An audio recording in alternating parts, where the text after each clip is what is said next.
단 한 번뿐인 인생 어떻게 살고 계신가요? 즐겁고 신나게 살고 계신가요? 안녕하세요. 렌토입니다. 오늘 렌토가 들고 온 책은 행복한 이기주의자 웨인 다이어치움 오현정 옮김이고요. 출판사는 21세기 북스입니다. 책 표지는 보라색과 핑크색의 결합이 몽환적인 분위기입니다. 책 표지에서 봄 향기가 날 것 같아요. 책 양장본 앞뒤로 두 개의 문장이 표기되어 있습니다. 책의 앞 표지에는 제목 밑에 작은 글씨로 나의 가치는 내가 결정한다는 문장. 좋죠? 책 뒤에는 당신은 그 자체로 이미 충분히 소중하다. 이 책의 주제일 수도 있는 두 문장입니다. 책의 저자가 우리들에게 던지는 메시지입니다. 베스트셀러 작가이고요. 자기개발 전문가 그리고 심리학자입니다. 이 책 분량은 303페이지고요. 하드카바이면서 중간에 가름끈이 있어요. 그래서 책갈피 되는 거죠. 책 가격은 23,000원.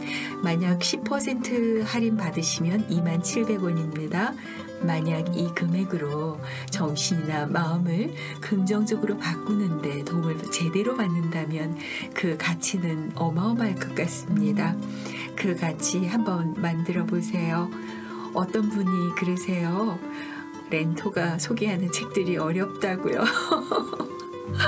정말 죄송합니다. 앞으로 좀 더 쉽고 받아들이기 쉬운 책으로 한번 진행해 볼게요. 이 책은 행복한 이기주의자가 되기 위한 10개의 마음가짐으로 이루어집니다.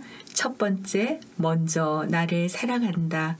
즉, 나를 사랑하는 정도가 나의 가치를 결정한다는 것입니다. 대부분의 사람들이 자기 자신을 사랑하지요. 그래도 저자는 말합니다. 나의 가치는 내 행동이나 감정과는 무관하다고 말이죠. 그리고 나의 가치는 나 자신이 결정하는 것이며 어느 누구한테도 설명할 필요가 없다고 합니다. 자신의 몸이 바로 나이므로 자신의 몸을 싫어한다는 것은 자신을 인간으로서 받아들이지 않겠다는 말이나 매 한 가지라고 합니다. 자기 수용이란 자신의 모든 신체적 조건을 좋아한다는 의미입니다. 우리는 얼마든지 원하는 만큼 똑똑해질 수 있는데요. 자신이 똑똑해지는 것에 대해 못마땅하게 생각하는 것은 자기 경멸이라고 합니다. 또 한편 자신에게 고쳐야 할 점이 있다고 해서 오로지 그것 때문에 자신을 쓸모없는 사람이라고 생각할 이유는 없답니다. 저자는 자신을 낮추지 말라고 말합니다. 즉, 우리가 자신을 비하하기에는 너무나 소중하다고 합니다. 레스토랑에 가면 아무리 값이 비싸더라도 정말로 먹고 싶은 것을 주문하라고 합니다. 나는 그럴 만한 가치가 있으니 나 자신에게 한턱 내라는 거죠. 행복한 이기주의자가 되기 위한 두 번째 마음가짐, 다른 사람의 시선에서 벗어난다. 즉, 이 세상의 절반은 나와 생각이 다를 수밖에 없고 남의 시선에 자신을 가두지 말라는 것입니다. 저자는 말합니다. 우리는 날마다 다른 사람의 동조를 구하도록 종용하는 무수히 많은 문화 메시지 세례를 받고 있다고요. 매일 듣는 발라드풍의 노래도 언뜻 무해한 듯 들리지만 다른 사람의 인정을 구하는 메시지로 가득 차 있답니다. 특히 불티나게 팔리는 대중가요가 대표적인 예입니다. 감미로운 노래는 생각보다 폐해가 훨씬 큽니다. 누군가가 혹은 무언가가 자신보다 훨씬 중요하다는 신호를 내보내기 때문입니다. 예를 들면 당신 없이는 살 수가 없어요. 어머 간지러워. 누군가의 사랑을 받을 때까지 난 아무것도 아니었어요. 당신 덕분에 난 새로 태어난 느낌이에요. 이런 것들이 특별한 누군가에게 인정을 받지 못하면 나는 무너져 내릴 거라는 내용을 담고 있습니다. 그러니 저자는 이런 가사가 좋은 게 아니라는 겁니다. 행복한 이기주의자가 되기 위한 세 번째 마음가짐. 셋째, 과거에 얽매이지 않는다. 나의 발전을 가로막는 것은 과거의 나라는 것입니다. 타고난 본성 같은 것은 없습니다. 그 말 자체는 사람들이 멋대로 구실을 만들어내기 위한 것입니다. 나는 내 선택의 총화이며 내가 간직한 꼬리표들은 모두 지금까지는 그랬지라는 새 꼬리표로 바꿀 수 있습니다. 저자는 나는 누구인가? 나는 나 자신을 어떤 말로 표현하는가? 이 질문에 대해서 예전의 꼬리표가 아니라 참 신하고 멋스러운 꼬리표를 생각해 보라고 합니다. 그리고 저자는 배움을 강조합니다. 나의 성장을 방해하는 꼬리표들은 몰아내야 할 악기 같은 것이다. 그러나 어떤 식으로라도 그런 꼬리표를 달아야겠거든. 이런 꼬리표는 어떤가? 나는 꼬리표를 떼는 사람이다. 정말이지 마음에 쏙 드는 꼬리표 같습니다. 행복한 이기주의자가 되는 네 번째 마음가짐. 자책도 걱정도 하지 않는다. 저는 좀 자책도 걱정도 하지 않는 편이거든요. 여러분은 어떠세요? 다섯 번째 마음가짐. 새로운 경험을 즐긴다. 정말 행복한 이기주의자가 되기 위해서는요. 두려워하지 마시고 세상에 향해서 열린 마음으로 새로운 경험을 즐기시기 바랍니다. 여섯 번째 마음가짐. 모든 선택의 기준은 나다. 저자는 사람을 내부지향적인 사람 대 외부지향적인 사람으로 나눕니다.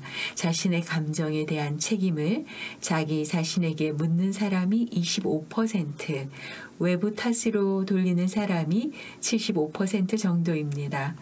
운명론자, 결정론자 또는 재수운운하는 사람들은 외부지향적인 사람들입니다. 나를 외부의 힘에 내맡기는 사람은 결코 자기 실현을 구할 수 없습니다. 제대로 잘 살아가는 사람이란 인생의 문제에 대해서 문제를 모두 제거하는 사람을 말하는 게 아닙니다. 자기 마음의 심지를 자신의 외부에서 내부로 돌릴 줄 아는 사람입니다. 그리고 기분이 좋건 좋지 않건 그 기분에 대한 책임을 스스로 떠맡는 사람입니다. 저자는 어떤 경우에도 옳고 그름을 가르는 일에 빠져들지는 말라고 합니다. 어떤 것도 다른 것보다 더 중요하지는 않답니다. 사회에서 정한 맹목적인 의무들 가운데 하나로 저자는 에티켓을 말합니다. 에티켓이 쓸모없고 바람직하지 못한 사회하에 절묘한 예라고 하면서요. 글쎄요. 나를 괴롭히는 것은 다른 사람들의 행위가 아니라 그런 행위에 대한 내 반응이라는 점을 잊지 말라고 합니다. 저 사람들 왜 저럴까 말하는 대신 저 사람들 행동 때문에 내가 왜 괴로워하지? 라고 생각하자고 말합니다. 행복이란 모름지기 어떤 것이어야 한다는 공식을 만들지 말라는 거죠. 일곱 번째 마음가짐. 다른 사람과 비교하지 않는다. 저자는 정의는 존재하지 않는다고 합니다. 지금껏 존재한 적도 없고 앞으로도 존재하지 않을 것이라고 합니다. 자연만 쓱 둘러봐도 세상에는 정의가 존재하지 않는다는 것을 바로 깨달을 수 있습니다. 폭풍 후 홍수, 해일, 가뭄 어느 것 하나 불공평하지 않는 것이 없습니다. 정의라고 하는 것은 비현실적인 개념입니다. 이 세상과 이 세상을 살아가는 사람들은 언제나 늘 불공평합니다. 하지만 행복을 택하고 불행을 택하는 것은 정의의 부재와는 아무 상관이 없습니다. 정의는 어디에도 없지만 부정과 맞서 싸우기로 결심했다면 그것은 참으로 훌륭한 생각입니다. 그러나 부당함으로 울분을 터뜨리는 쪽을 택했다면 그것은 히스테릭한 반응이라고 합니다. 여덟 번째 마음가짐, 미루지 않고 행동한다. 아홉 번째 마음가짐, 다른 사람에게 의존하지 않는다. 헤르만 헤세는 데미안에서 자립에 따르는 여러 가지 과정에 관해 이렇게 쓰고 있습니다. 누구나 한 번은 부모나 스승으로부터 떨어져 나오는 걸음을 내딛지 않으면 안 된다. 누구나 고독의 쓰라림을 얼마간 느끼지 않으면 안 된다. 부모님과 그 세계로부터 아름다운 유년의 밝은 세계로부터 떨어져 나오기 위해 나는 격렬하게 몸부림치지 않았다. 서서히 그리고 거의 깨닫지 못하는 사이 멀어졌다. 그것은 나를 슬프게 했고 집에 가 있을 동안 마음 편치 않은 시간들이 많았다. 저자는 결혼을 의존이 아닌 독립, 지배가 아닌 평등이어야 한다고 말합니다. 사랑을 바탕으로 한 관계는 부부가 서로에게 기대나 요구를 하지 않고 원하는 바대로 살아갈 수 있도록 허락하는 관계입니다. 가장 중요한 것은 의존과 사랑을 혼동해서는 안 된다는 것입니다. 얄궂지만 결혼 생활에서는 함께하는 가운데 약간의 거리를 둬야 부부간의 금실이 더 좋아진다는 것입니다. 이제는 10번째 마음가짐입니다. 내 안의 화에 휩쓸리지 않는다. 저자는 화는 제거할 수 있다는데요. 생각을 대폭 뒤집어야 한다고 합니다. 그리고 전략 몇 가지를 소개하는데요. 그 중에 한 가지, 화를 내는 것을 뒤로 미루려고 노력할 것. 화가 폭발할 것 같은 상황에 처하면 15초 동안 화를 참았다가 여느 때처럼 폭발하라.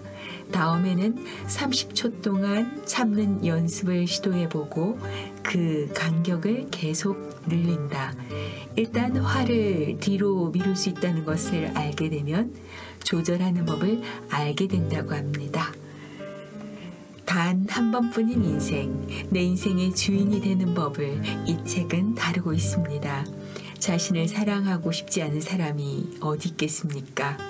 다른 사람의 이목이나 평판에 눈치 볼 것 없이 하고 싶은 말을 거침없이 펼쳐보려고 합니다. 그렇게 긍정적이고 적극적인 삶의 자세, 이 책은 말하고 있습니다. 이 책이 도움이 되었기를 바랍니다. 건강하시고 행복하세요. 감사합니다.